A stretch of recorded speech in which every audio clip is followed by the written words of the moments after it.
नमस्कार दोस्तों। आज के इस एपिसोड में हम डिस्कस करने वाले हैं B ट्री।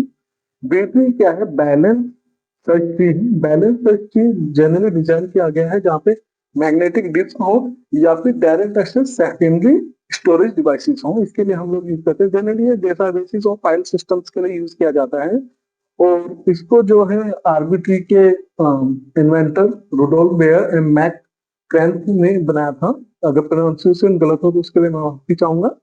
ठीक है। तो इसकी कुछ प्रॉपर्टीज हैं, ये दूसरी ट्रीज से कैसे डिफरेंट है या बाइनरी सर्च ट्री से कैसे डिफरेंट है, इसको हम समझते हैं। तो इसकी सबसे पहली प्रॉपर्टी देखते हैं। अगर every node x has the flowing fields, अगर हमारा हर एक नोड एक्स, जैसे कि डायग्राम में आप देख पा रहे हो, ये एक नोड है। हम लोगों ने जनरली, अगर आपने याद हो तो सर्च बाइनरी सर्च ट्री हमने बनाते थे, कुछ इस तरह का होता था। ठीक है। तो ये जो सिंगल पॉइंट है ये एक नोड कहलाता है। ठीक है, ठीक है। तो ये हम एक नोड अभी हम देखने जा रहे हैं। तो एक नोड के अंदर क्या क्या चीजें होंगी, क्या क्या फील्ड्स होंगे, इसको हम डिस्कस करेंगे। तो सबसे पहला क्या है? एनएक्स। अगर ये जो एन हमारा जो है नोड है, NX the number of keys currently store in node x. तो एक्स यहाँ पे क्या बताएगा कि कितने यहाँ पे करंटली कीज है। ये जो फील्ड आप देख रहे हैं एक ब्लॉक की एक फील्ड के लिए है, एक केस के लिए। जनरली हमने जैसे बीएससी में हमने देखा था कि यहाँ पे मैंने 5 स्टोर कर लिया, यहाँ पे 4 स्टोर कर लिया। तो ये जो होता है ये 5 या 4 ये कहलाता है की। ठीक है। एक नोड के अंदर जो डेटा होता है उसको हम कीज कहते हैं। तो यहाँ पे अगर मेरा एनएक्स है तो एनएक्स से यहाँ पे क्या शो कर रहे हैं? एक्स क्या है? यहाँ पे टोटल नंबर ऑफ कितने कीज हो सकते हैं, कितने कीज हम स्टोर कर सकते हैं। उसके बाद में हम सेकंड प्रॉपर्टी देखते हैं। सेकंड सॉरी फर्स्ट का बी पार्ट ये कह रहा है कि जो भी चीज स्टोर होंगी इसके अंदर ये नॉन डिक्रीजिंग ऑर्डर में होगी। नॉन डिक्रीजिंग ऑर्डर हम एक तरह से समझ लेते हैं। मान लीजिए यहाँ पे मेरा स्टोर है 5, तो यहाँ पे क्या स्टोर हो सकता है? यहाँ पे 5 भी स्टोर हो सकता है और 6 भी स्टोर हो सकता है, नॉन डिक्रीजिंग। पर 5 से कम स्टोर नहीं हो सकता। इसको हम इंक्रीजिंग इसलिए नहीं बोल रहे क्योंकि यहाँ पे जो की 1 है एक्स में, ये एक्स नोड है मेरा, इस एक्स नोड का जो पहला की होगा वो सेकंड की से छोटा हो सकता है और उसके इक्वल हो सकता है। दैट मीन्स कि यहाँ पे अगर 5 है तो इस वाले की में 5 और 6 दोनों हो सकते हैं, या फिर 7 8 कुछ भी हो सकता है, बट 4 नहीं हो सकता या 5 से कम नहीं हो सकता। तो इस चीज को हमें ध्यान रखना है।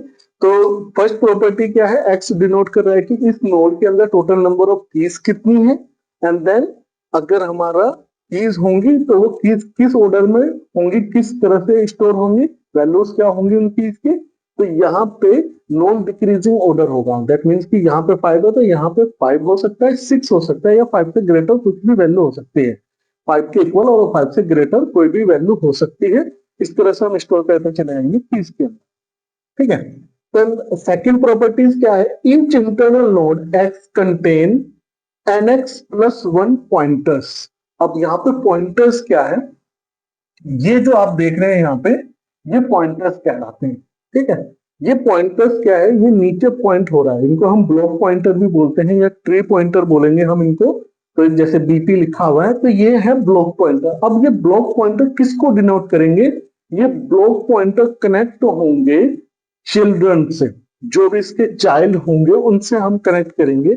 जैसे कि बाइनरी सर्च ट्री के अंदर होता है कि डायरेक्टली एक पॉइंटर होता था कनेक्ट करने के लिए उसके चिल्ड्रन को, बट यहाँ पे एक नोड में एक से ज्यादा चूंकि कीज होंगी तो पॉइंटर्स कितने होंगे? जितने नोड हैं उससे, जितने कीज हैं उससे एक ज्यादा हमारे चिल्ड्रन कनेक्टेड होंगे, उससे ज्यादा एक बीपी होगा।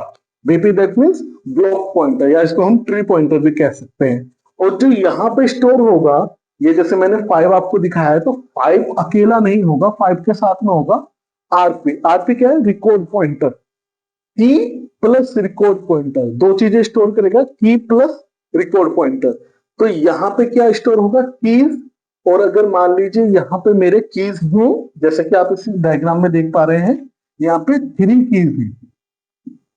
तो 3 कीज हुए तो मेरे पॉइंटर्स कितने होंगे? NX plus 1। दैट मीन्स कि 4 ब्लॉक पॉइंटर होंगे, 4 ट्री पॉइंटर होंगे। 3 प्लस 1 4 ब्लॉक पॉइंटर होंगे।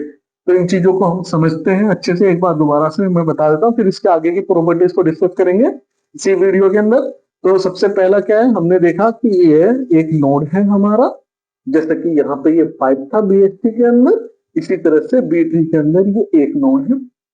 इस एक नोड के अंदर क्या क्या स्टोर हो सकता है, कीज स्टोर हो सकती है एक से ज्यादा। ठीक है, यहाँ पे तो एक नोड के अंदर एक की स्टोर होता था, पर बी ट्री के अंदर एक नोड में एक से ज्यादा कीज स्टोर होंगी। इसको हम कैसे दिखाएंगे, एन एक्स। एक्स क्या है, ये नंबर ऑफ कीज कितनी होंगी। ठीक है, तो यहाँ पे कितने नंबर ऑफ कीज स्टोर हो सकते हैं, ये मेरा एक्स वैल्यू बताएगा। इसके बाद आएगा ब्लॉक पॉइंटर। ब्लॉक पॉइंटर कैसे होगा, यहाँ पे कीज के साथ में रिकॉर्ड पॉइंटर भी होंगे, तो जितने कीज होंगे उतने रिकॉर्ड पॉइंटर होंगे। अब ब्लॉक पॉइंटर कितने होंगे, एक ज्यादा, जैसा कि आप डायग्राम में देख पा रहे हैं, क्योंकि स्टार्टिंग में भी है और लास्ट में भी है, तो एक ज्यादा हो जाएगा। तो हमारे ब्लॉक पॉइंटर कितने हो जाएंगे, एक ज्यादा। तो ब्लॉक पॉइंटर किसको कनेक्ट करेगा, चिल्ड्रन को। थर्ड प्रॉपर्टी कहते हैं कि all leaves have the same depth. BST के अंदर एक बहुत बड़ा इश्यू था कि डेप्थ सबकी सेम नहीं होती थी। जैसे कि ये मैंने एक बीएसटी बनाया तो ऐसा हो सकता था। तो अगर यहाँ पे हम लेवल देखें या डेप्थ देखें, तो ये लेवल 0 है, ये लेवल 1 है, और ये लेवल 2 है। ठीक है, तो यहाँ पे क्या है, लेवल अलग अलग हो सकता था, बट इसमें क्या होगा, बी ट्री के अंदर आपका लेवल हमेशा सेम चलेगा। लेवल सेम का मतलब है, अगर मेरा एक बी ट्री यहाँ पे है, अगर कोई चिल्ड्रन ऐड होता है तो ऐसे ऐड होगा, सेम लेवल। ऐसा नहीं हो सकता कि यहाँ पे लेफ्ट में एक हो गया हो, बीच में स्पेस बचे हुए हो और इसके नीचे कोई ऐड हो जाए, ये नहीं होगा। ठीक है, तो इस चीज का हमें ध्यान रखना है कि इसका जो लेवल होगा वो हमेशा डेप्थ जो होगा वो इसका बताता रहेगा, सेम लेवल पे होगा, सेम डेप्थ पे होंगे जितने भी चिल्ड्रन है। मान लीजिए यहाँ पे 3 मेरे पास में क्या है, कीज है, तो 3 कीज है, तो चिल्ड्रन कितने हो सकते हैं, 4। तो ये वाला जो हम यहाँ से डिनोट कर रहे हैं ये पॉसिबल नहीं होगा, ये यहाँ पे या तो इससे या फिर इससे, जो भी उसका इंक्रीजिंग या नॉन डिक्रीजिंग ऑर्डर होगा उसके अकॉर्डिंग हम देखेंगे, तो ये सेम डेप्थ में होंगे। तो ये एक जो है डिफरेंस है बहुत बड़ा आपका बीट्री और बीएसटी में। बीएसटी मतलब बैंड रिसर्च ट्री में। ठीक है, अब इसकी आगे की प्रॉपर्टीज को हम समझते हैं। अब हम फोर्थ प्रॉपर्टी को देखते हैं। फोर्थ प्रॉपर्टी क्या कह रहा है कि यहाँ पे लोअर और अपर बाउंड होगा। लोअर और अपर बाउंड किस लिए होगा कि एक नोड कितने नंबर ऑफ कीज को होल्ड करेगा, ये हमें बाउंड बताएगा। अब यहाँ पे हमने क्या करा, उस बाउंड को हम एक्सप्रेस करने के लिए हम एक वेरिएबल ले रहे हैं, फिक्स इंटीजर, जो कि टी कहना है। ये फिक्स इंटीजर कितना होगा, इसको ही हम डिग्री कहेंगे, और इसकी भी एक वैल्यू है कि मिनिमम 2 हो सकता है, इससे कम नहीं हो सकता। अब 2 क्यों, इससे कम क्यों नहीं हो सकता, इसको हम समझ लेते हैं अभी। तो मान लीजिए मेरे पास में एक नोड है, अब इसमें मैं कह रहा हूं कि डिग्री जो है इसकी 1 हो गई, डिग्री 1 हो गई। तो डिग्री 1 हो गई तो इसका मतलब कि ये 1 कीज को होल्ड कर सकता है, तो ये 1 कीज होल्ड कर रहा है। ठीक है, अब जो इसके बनेंगे नेक्स्ट चिल्ड्रन, ये ऐसे बनेगा। ठीक है, तो जब ये डिग्री 1 हो रहा है तो इसमें ये किसी भी तरह से हमें हमारा बी ट्री नहीं बन पा रहा है। ये कौन सा ट्री बन पा रहा है, बीएसटी ट्री मान लीजिए या कोई दूसरा ट्री मान लीजिए, तो वो ट्री बनेगा। ये कभी भी जो है बी ट्री नहीं बन पाएगा, क्योंकि इसके अंदर हमेशा कीज 1 ही होल्ड हो सकती है। ठीक है, तो एक बहुत बड़ा मेजर इश्यू है कि डिग्री 1 नहीं हो सकती। दूसरा एक मेजर इश्यू है जो कि आपको प्रॉपर्टी नंबर 5 से पता चलेगा, every node other than the root must have at least t-1 की। तो t-1 कीज होनी चाहिए एटलीस्ट। तो क्या होगा, जब भी हम ट्री बनाएंगे यहाँ पे एक कीज का होना जरूरी हो जाएगा। तो अब जब डिग्री 1 हो जाएगा तो कीज कितनी हो जाएंगी, 1-1, तो कीज मेरी हो जाएंगी 1-1, दैट मीन्स कि 0। तो ये तो बी ट्री की प्रॉपर्टीज को ही सेटिस्फाई नहीं कर पा रहा, क्योंकि 0 कीज के साथ में हम चाइल्ड कैसे बना देंगे। तो ये क्या है, बहुत जरूरी है कि मिनिमम 2 डिग्री होंगे। ठीक है, तो मिनिमम 2 डिग्री के साथ में ही हम बनाएंगे, और उससे ज्यादा कितना भी हो सकता है डिग्री, वो डिपेंड करेगा कि हम ट्री कैसा बनाना चाह रहे हैं और ऑर्डर हम फाइनल करेंगे, बॉर्डर डिग्री हम फाइनल करेंगे, और इसके साथ साथ हम बताएंगे कि यहाँ पे बाउंड क्या है, अपर बाउंड क्या है, लोअर बाउंड बताएंगे कि हमारा मैक्सिमम कितना, कोई भी अगर हमारा नोड है वो मैक्सिमम कितनी कीज होल्ड कर सकता है, और जितनी कीज होल्ड करेगा उससे एक ज्यादा जो है हमारे चिल्ड्रन होंगे। ये इससे पहले हमने प्रॉपर्टी देखी थी। तो फिफ्थ प्रॉपर्टी हमें समझ में आ गई। अब इसको हम थोड़ा सा एक ओवरव्यू ले लेते हैं कि बी ट्री एक्चुअल में है क्या। तो मान लीजिए बी ट्री का मेरा ऑर्डर है पी, मेरा ऑर्डर क्या है पी, तो मेरी कीज कितनी हो सकती है, तो कीज मेरा होगा P minus one. P minus one क्या होगा, कीज हो सकती है। अब इसके अंदर मेरा रिकॉर्ड पॉइंटर कितने होंगे, रिकॉर्ड पॉइंटर भी मेरे जितने कीज है, जैसे कि कीज और रिकॉर्ड पॉइंटर एक साथ में रखे जाते हैं हर एक में, तो कीज कितनी होंगी पी माइनस वन, तो रिकॉर्ड पॉइंटर कितना हो जाएगा पी माइनस वन। ठीक है, तो ऑर्डर कितना है मेरा पी, तो कीज कितनी हो सकती है पी माइनस वन, और रिकॉर्ड पॉइंटर कितना हो सकता है पी माइनस वन।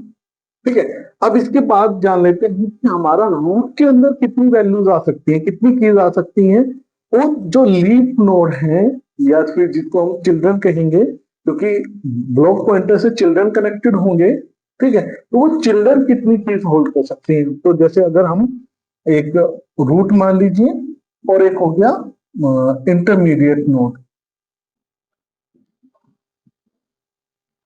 मेरा क्या था रूट है और एक इंटरमीडिएट नोड है। इंटरमीडिएट नोड जो है बीच वाले नोड होंगे उनका हम इंटरमीडिएट नोड कहेंगे। तो अब इसमें कितनी कीज होल्ड हो सकती है, कितनी कीज आ सकती है, तो इसको हम देखेंगे। इसके लिए हमारा एक मैक्सिमम वैल्यू होगा और एक मिनिमम। ठीक है, मैक्सिमम कितना है, तो अगर रूट है मेरा स्टार्टिंग का, तो रूट में कितना हो सकता है पी, क्योंकि जो मेरा ऑर्डर है वो मेरा क्या हो सकता है मैक्सिमम चीज हो सकते हैं।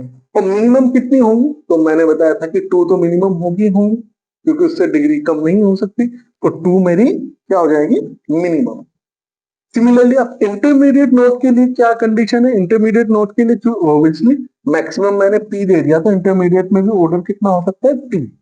अब मिनिमम कितना होगा, मिनिमम हो सकता है ceiling value of P upon two. अब आप कहोगे कि ये क्या है, सीलिंग वैल्यू मिनिमम हम बात कर रहे हैं कि ceiling value P upon two intermediate node के लिए है। तो एक एग्जांपल के तौर पे अगर हम ले लें इसको, तो यहाँ पे मैं इसको थोड़ा सा रफ कर देता हूँ और फिर हम समझ लेते हैं एग्जांपल के तौर पे कि मेरा कैसा रिप्रेजेंटेशन बनेगा। ठीक है, इसको मैं रफ कर दे रहा हूँ और मैं एक ऑर्डर के लिए ले ले रहा हूँ जहां पे मेरा ऑर्डर की वैल्यू है फोर, ऑर्डर की वैल्यू फोर है। तो जब ऑर्डर मेरा फोर है तो कीज कितनी आ सकती है, कीज मेरी होंगी four minus one that is three, three keys आ सकते हैं। तो ये थ्री कीज के साथ में है, थ्री कीज होंगी। और मेरा कितने चिल्ड्रन हो सकते हैं, ब्लॉक पॉइंटर कितने हो सकते हैं जितने मेरे ऑर्डर है, तो फोर मेरे ब्लॉक पॉइंटर हो सकते हैं। तो यहां से कुछ इस तरह का रिप्रेजेंटेशन बनेगा।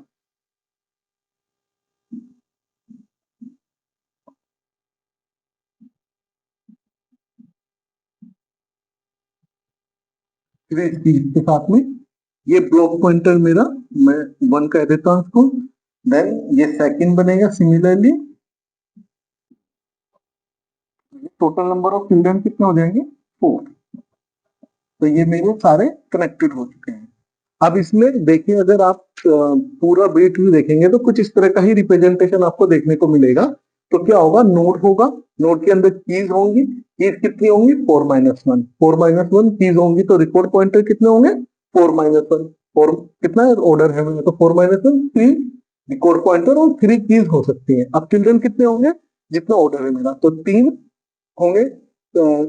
ऑर्डर फोर है तो चिल्ड्रन कितने होंगे फोर, एक दो तीन चार। ये मैंने तो आप चाहे तो नाम भी लिख दीजिए यहाँ पे, BP two, BP three, BP four. ये ब्लॉक पॉइंटर से कनेक्टेड होंगे चिल्ड्रन।